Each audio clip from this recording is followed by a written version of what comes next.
Welcome back, everyone, to this lovely Christmas Eve Friday. I hope that you all have a Merry Christmas and a Happy New Year. Today we are going to be previewing the Rose Bowl between the 11th ranked 10-3 Utah Utes and the 6th ranked 10-2 Ohio State Buckeyes. If you're new to this channel, give me a like. Give me a sub by hitting that big old red subscribe button, helping me get to 3,000 subscribers where I'll be doing a giveaway. Hit the notification bell so you can get notified when I go live and review some of these New Year's Six Bowl games, and comment who you think will win the Rose Bowl down below. Let's get right into it. Ohio State is given a 67.7% chance to win this game according to ESPN's Football Power Index. This makes sense as Ohio State is the more talented team. They have had, technically, the better losses, losing to two teams who have double-digit wins in Oregon and Michigan. Both of those teams are also talented. Utah, on the other hand, has lost to teams like San Diego State. They lost to BYU, and they lost to Oregon State. They have worse losses, and they're not as efficient overall as Ohio State is, nor do they have the same level of talent. The difference is, one difference that favors Utah is that Utah has winning momentum. They've won all of their last 5 games. They've destroyed Oregon in 2 of those games, while Ohio State is coming off of a loss to Michigan. What the spread tells me, the spread is in favor of Ohio State by 6.5 points, is that Vegas believes that Ohio State is going to use that loss to Michigan as motivation to beat Utah. Because if you just take it from a momentum standpoint, Ohio State being favored by nearly a touchdown in more or less so Pac-12 territory, possibly having some opt-outs too, means Vegas has a lot of faith in Ohio State. That is ESPN and Vegas's opinion and some of my outside factors that I just wanted to show you guys. We are now going to discuss what I think is the most important matchup, Ohio State's defense against Utah's offense. The key here is that Ohio State does just enough on defense to where their own team scores just a point more than Utah. I don't think that Ohio State's defense needs to shut down Utah's offense to win this game, because, we'll talk about this a little later, Ohio State's offense is so elite and efficient at doing what they need to do, it'll be hard to stop them, period, no matter what. So anyway, let's delve into it. Ohio State's defense is led by the likes of Haskell Garrett and that defensive line. Haskell Garrett is a defensive tackle. It has 22 total tackles, 5.5 sacks, 1 pass defended, 2 fumble recoveries, one of which was for a touchdown against Minnesota. You also got guys like Tyleik Williams, a defensive tackle, who has 5 sacks, and defensive ends Jack Sawyer, Tyreek Smith, and Zach Harrison, who all have 3 sacks and at least 1 forced fumble and a pass defended. Larry Johnson and Ohio State, what can I say? They're known to rotate guys on the defensive line. They get pressure very well. This group here doesn't have any standout, major first-round NFL players on it, at least ones who are going to be graduating this year. There is no Bosa brother. There is no Chase Young. And this has been shown in some of Ohio State's bigger games where, like against Oregon and especially against Michigan, the defensive line, instead of dominating the other team, was dominated, period, amen, by the opponent's offensive line and running back. Nonetheless, they're still talented. You still need to respect them when you play them. There's also guys like JT Tuimoloau, Antoine Jackson, Ty Hamilton, Javonte Jean-Baptiste, all guys to look out for on Ohio State's defensive line. Ohio State is led in total tackles by safety Ronnie Hickman, who has 95 total tackles. Cody Simon, the linebacker, has 54. Both him and Hickman have a sack, and at least one interception. Hickman has 2 interceptions. One was returned for 6. He also has a forced fumble. Ohio State's secondary, in my opinion, is mainly anchored by Ronnie Hickman and young cornerback Denzel Burke. Burke has 34 total tackles, 11 passes defended, and a pick 6. Burke is a really good player. I'm just saying that right there. And he is young, so him, like a lot of Ohio State's defense, especially under new DC Jim Knowles, they're only going to get better and better as time progresses. It's a group to look forward to in the coming years, but in the Rose Bowl, there are always going to be concerns as this group has been on and off. They've been iffy all throughout the year. So that is Ohio State's defense. They allow 20.9 points per game, around 366 yards per game. 246 of those are passing, 119 are rushing. They're 37th in efficiency according to ESPN. Listen, 119 rushing yards per game sounds good. These stats are puffed. Ohio State's rushing defense is a paper tiger. Again, look at the Michigan game, the Oregon game, and I can only imagine the Michigan State game if Kenneth Walker was healthy. It probably wouldn't have been as much as Oregon and Michigan because they have better defensive lines and they have a running back rotation. However, Walker, if he was healthy, we know what that is. He's a beast. Ohio State has had the privilege, and because of their past success, of just having so much more talent than their opposition. They can just throw themselves at their opponent, get them to like less than 100 rushing yards. So against good teams, again, and I have to reiterate this because it's not necessarily being talked about enough, this rushing defense does have weaknesses. In the pass defense, everyone already knows. That's talked about almost too much. People don't talk about the defensive line not living up to the Ohio State expectation that Ryan Day and Larry Johnson have established.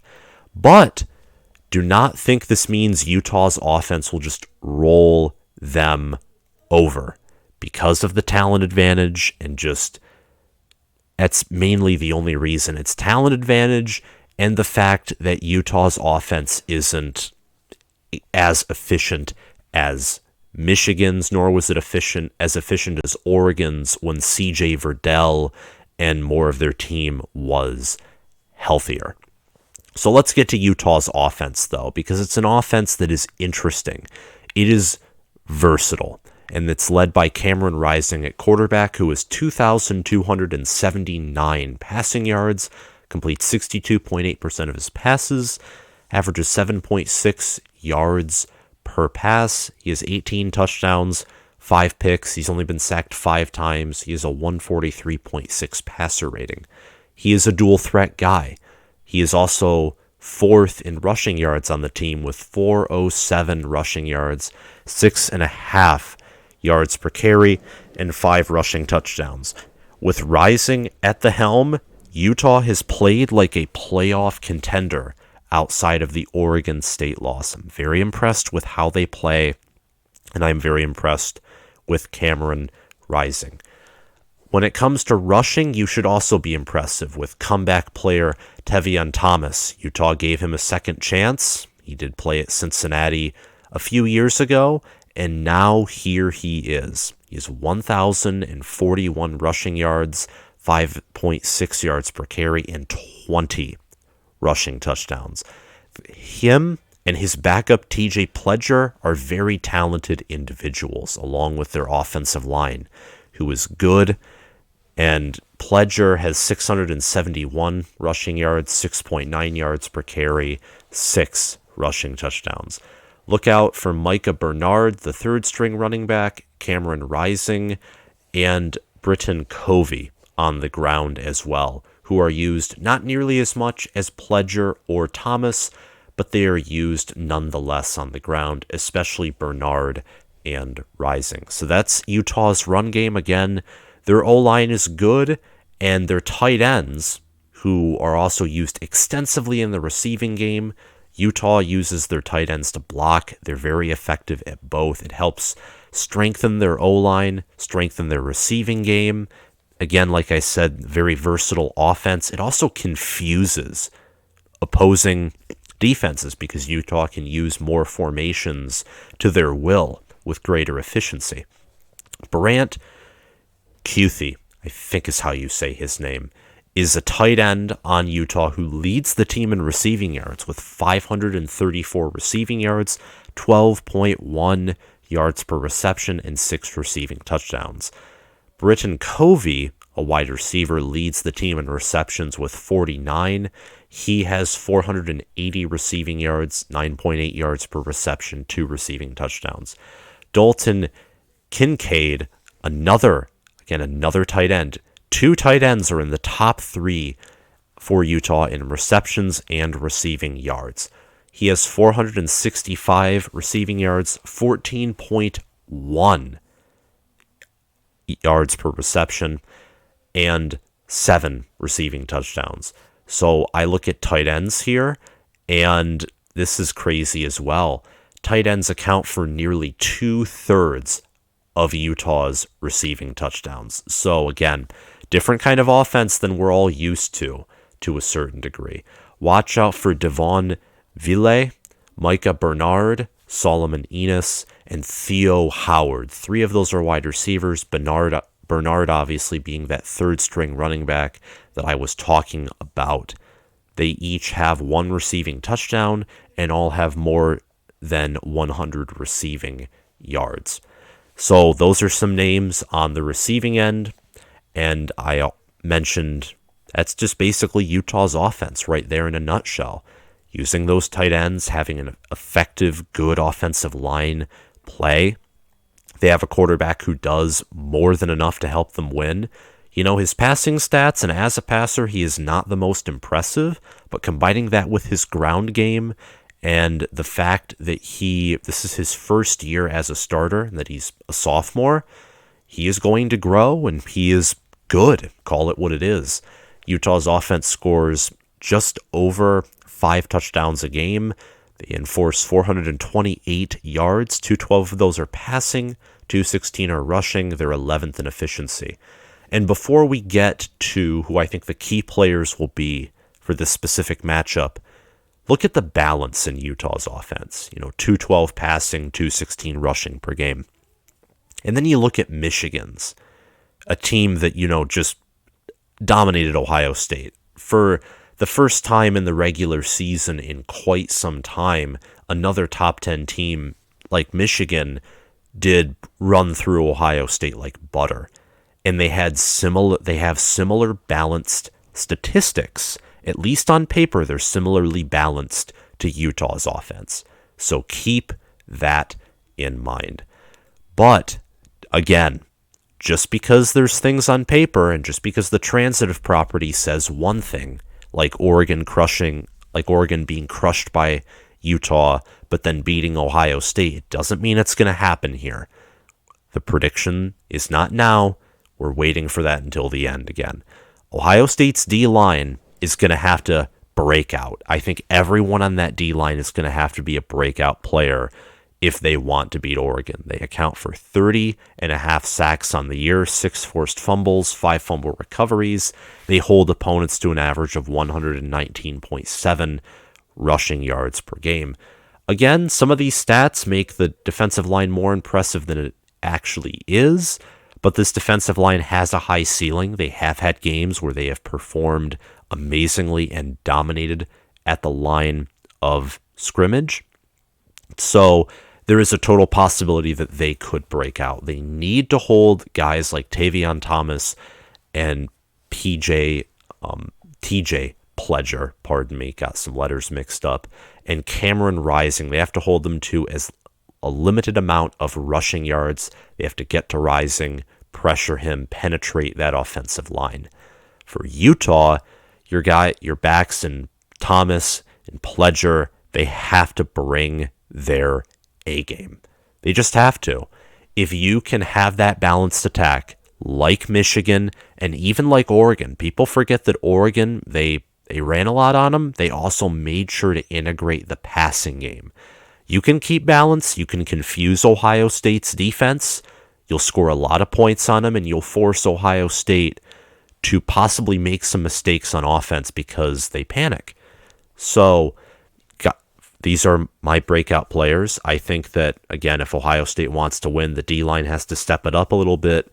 And Utah's running backs, their O-line, their QB, specifically their back, though, Tevion Thomas, he has to have a big game, has to get some of those breakout runs, be shifty, play your A game, and you will help your team win.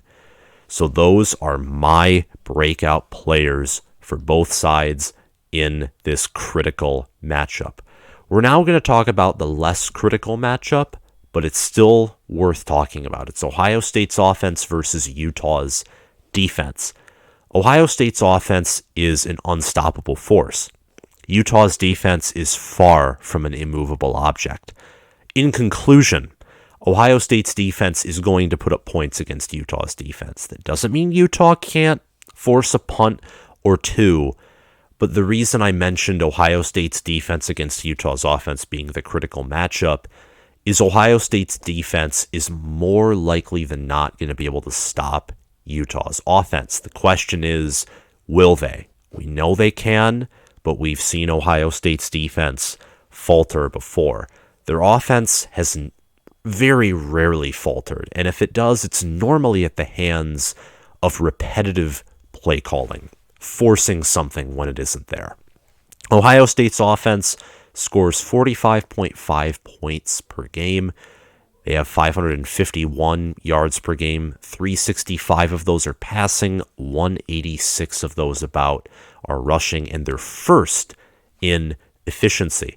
They are led by one of the best QBs in the nation in C.J. Stroud, who has 3,862 passing yards, 70.9% completion rating. He completes 70.9% of his passes, which is amazing, to say the least. Averages 9.8 yards per pass, 38 touchdown passes, only 5 passing interceptions, only been sacked 13 times. He has a 182.2 passer rating. Ohio State under Ryan Day has always developed good QBs. Stroud is elite. He is not an exception. Fields, now him, he has been progressing and getting better as the year goes on, and he'll only be better next year. He might even be better in this bowl game than he's been all season long. And he has a prolific set of wide receivers to work with as well, and a good O-line. On the receiving end of things, he has weapons like Jackson Smith and Jigba, Garrett Wilson, Chris Olave, and even Trevion Henderson, his main running back, out of the backfield. He is lethal at that position as a receiving back out of the backfield. Wilson and Olave might opt out, but there is nothing confirmed yet, so I am still going to mention them and talk about them. Jackson Smith and Jigba leads the team in receptions with 80 and receiving yards with 1,259. He averages 15.7 yards per reception, and he has 6 receiving touchdowns. Garrett Wilson has 70 receptions, 1,058 receiving yards, 15.1 yards per reception, and 12 receiving touchdowns. Chris Olave, who I think while Wilson and Njigba are 5 stars, Olave was a 3-star. He is now third in receptions with 65, 936 receiving yards, 14.4 yards per reception, and 13 receiving touchdowns. Also, as I mentioned before, watch out for Trevion Henderson, who has 4 touchdowns receiving. Most of those are out of the backfield. Jeremy Rutgert, Emeka Egbuka, Cade Stover are also some names you might hear. More specifically, Rutgert and Henderson. Ohio State's run game has actually, despite their amazing passing game, the run game normally tells you who is going to win. If Ohio State's opponent has more rushing yards than they do, is running more successfully than Ohio State is, that is a red flag. Trevion Henderson, though, is one of the best running backs in the nation with 1,172 rushing yards, 7 yards per carry, and 15 rushing touchdowns. Mayan Williams has 490 rushing yards, 7.1 yards per carry, and 3 rushing touchdowns. Those two, man, they're just built. They're built to be NFL players. Henderson was, I think, the best running back recruited. I know for a fact, actually, he was. 5-star, very well praised. He honestly, same with Stroud, they're both going to win the Heisman at some point in their career. I am very confident in that. Williams is pretty solid too. He's built like Mark Ingram. Watch also for Master Teague. He might not get a ton of carries, but if Henderson and Williams are a little worn out or beat up, Teague is useful mainly in power situations. He is a power back by definition and build. That is Ohio State's offense for you, and they're going to be pitted against a Utah defense that, although is not the best in the nation, it is a good defense. It is solid enough to force maybe that critical 1 or 2 stops if Utah's offense is rolling to win them the game. On defense, they are led by Devin, Lloyd, and Nephi Sewell, among others. Devin Lloyd leads the team in total tackles with 107. He has 8 sacks, 6 passes defended, 4 interceptions, 2 of which are for 6, 1 forced fumble, and a fumble recovery. This guy is the best player on their defense. If not for Tevion Thomas and Utah's offense just needing to score, Devin Lloyd would be my breakout player, honestly. I mean, he is good. He's going to be taken in the NFL. He's going to have a good NFL career. And he does it all. I mean, 8 sacks is second on his team. Same with 6 passes defended, and he leads the team in interceptions and pick sixes. Mika Tafua, their defensive end, leads the team in sacks with 9.5. He also has 3 passes defended, a forced fumble, and a fumble recovery. Van Fillinger, another end, has 5.5 sacks, and Junior Tafuna, a defensive tackle, has 4.5 sacks. Just some names listed. Interceptions, we know Devin Lloyd leads Utah in that category. Karine Reed, Nephi Sewell, Clark Phillips III, Vontae Davis, a safety, and Malone Matelali, a cornerback, all have 1 interception. In total, Utah has 41 sacks, 9 interceptions, 5 fumble recoveries. The defense is solid for Utah. It always is under Kyle Whittingham, and it is a very young group, a group that will definitely improve next year and even beyond that, as not everyone is going to be drafted next year. They allow just under 3 touchdowns a game, 317 yards, 195 passing, 122 rushing, and they are 14th in efficiency nationally. I'm excited for this matchup, and we've basically previewed what I can preview, what I want to preview, and I have given enough of my thoughts. So now, here is the position-by-position breakdown. At quarterback, Ohio State, they have a Heisman contender against, all praise and respect aside, a guy with a 143 passer rating. CJ Stroud is definitely the better quarterback. He has the better arm. He's thrown a similar amount of interceptions with far more passing touchdowns, and his mechanics are better. And outside of just the starters, Ohio State also has far better QB depth. Running back, it's the same thing. Mayan Williams and Trevion Henderson, this one's far closer than quarterback because Tevion Thomas and Pledger are really good, and it's the same thing with the O-line. You could probably make an argument that Utah has possibly the better running back room. I don't know about O-line. Ohio State's O-line's very talented. You have a lot of NFL guys out there. They were somewhat exposed, again, during the Michigan game, but that's because you have 2 first-rounders that are pass rushers. It's very hard to defend.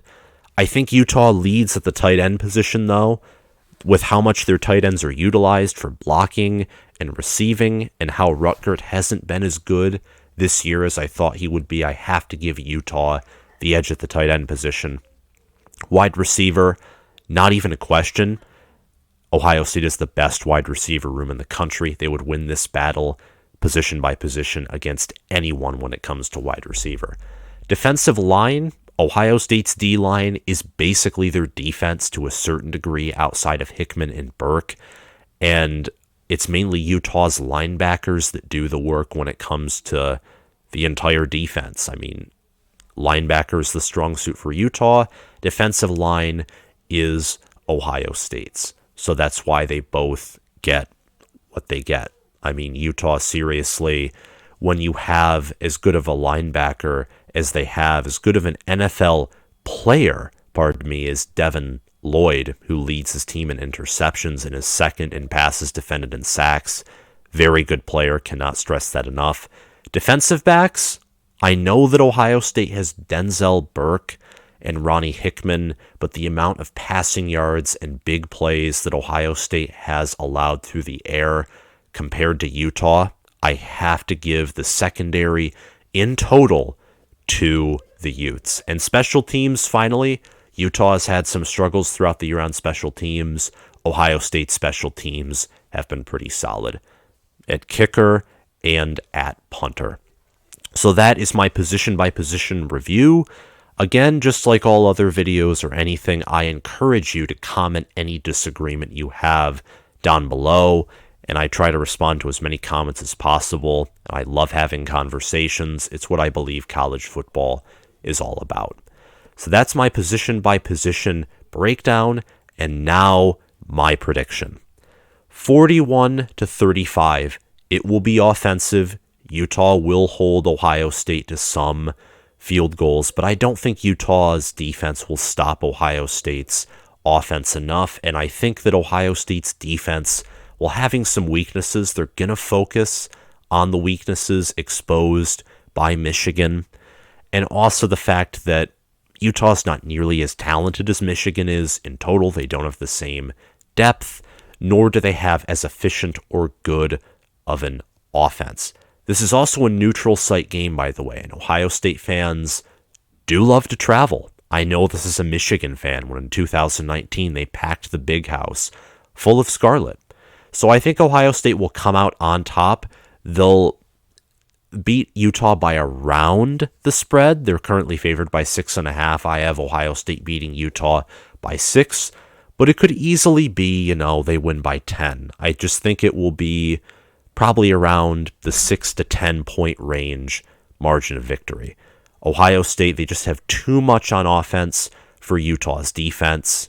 Utah will probably get a stop. Same with Ohio State, but I just have more faith in Ohio State's offense and even defense than I do in Utah's total team talent. Utah could easily win, and if they do win, there'll just have to be a conversation about Ohio State heading into the offseason. Ohio State should not lose this game. They're just too talented. Too good, too many NFL players. So that is why I have Ohio State winning this game. And that is all I have to say for this video. I think that Kyle Whittingham and Ryan Day are both good head coaches. Day obviously underperformed according to expectation. Kyle Whittingham, it looked like he was going to. They had a nice bounce-back campaign, went 10-3, won the Rose Bowl, dominated Oregon, who they have struggled against under Whittingham's tenure. Unfortunately, I think that Utah's dream of finishing out ultra strong is going to be ended, and Ohio State will finish with that 11th win that both programs are striving for. If you like this video, give it a like, hit that subscribe button, hit the notification bell, and comment your thoughts down below. Thank you all for watching, and I will see you guys around.